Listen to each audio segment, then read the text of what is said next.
The desert sands hold secrets. Whispers of ancient beings, their names etched in stone and fear. Lilith.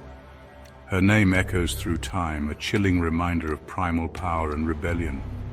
Before Eve, before Eden, there was Lilith. Her story begins in ancient Mesopotamia, a land of shadows and ancient gods. Lilith emerges from the dust, not as a meek consort, but as a force of nature. She is the Lilu, the Lilitu, a demon of wind and storm. Her touch brings disease and madness. Babies fear her name. Clay tablets speak of her in hushed tones. She is the handmaiden of Inanna, goddess of love and war. But Lilith hungers for more. She craves freedom, equality, power. Her story, fragmented and fearsome, lays the groundwork for the terrifying figure she would become. A warning whispered on the wind, beware the night, beware Lilith. Eden, a paradise, a gilded cage. Here the tale of Lilith takes its most rebellious turn. The ancient stories tell of another creation, a woman born not from man's rib but from the same earth as Adam. Lilith, his equal. But equality was not God's design. Adam demanded subservience. Lilith refused. We are both made of dust, she argued. I will not lie beneath you. Her defiance shattered the garden's tranquility. Furious, Lilith spoke the ineffable name, the true name of God. With it she gained power. She flew. She escaped the garden, seeking refuge in the wasteland beyond. Eden's gates slammed shut behind her, forever barring her return.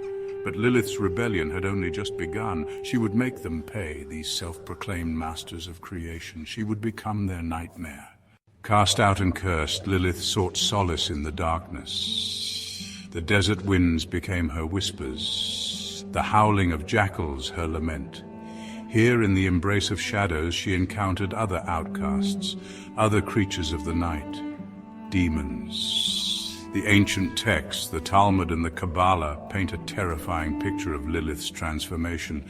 No longer a woman scorned, she becomes a creature of fearsome power, a seductress of men, a stealer of children. They called her Mother of Demons. Each night, she birthed 100 demon offspring, each one a testament to her wrath. They spread across the land, whispering nightmares into the ears of men, stealing away infants in the dead of night. Her name became a curse, whispered in hushed tones.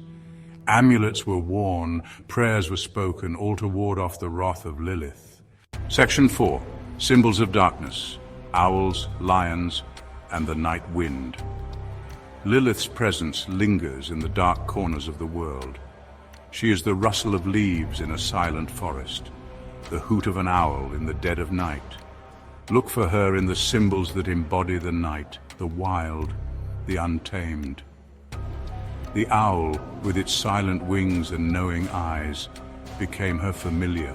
It watches from the shadows, a harbinger of Lilith's approach. The lion, fierce and predatory, embodies her untamed nature, her refusal to be caged. The wind, too, carries her whispers. It moans through the trees, carrying the cries of lost children, the screams of men driven mad by her touch. These are the signs of her power, the echoes of her ancient rage.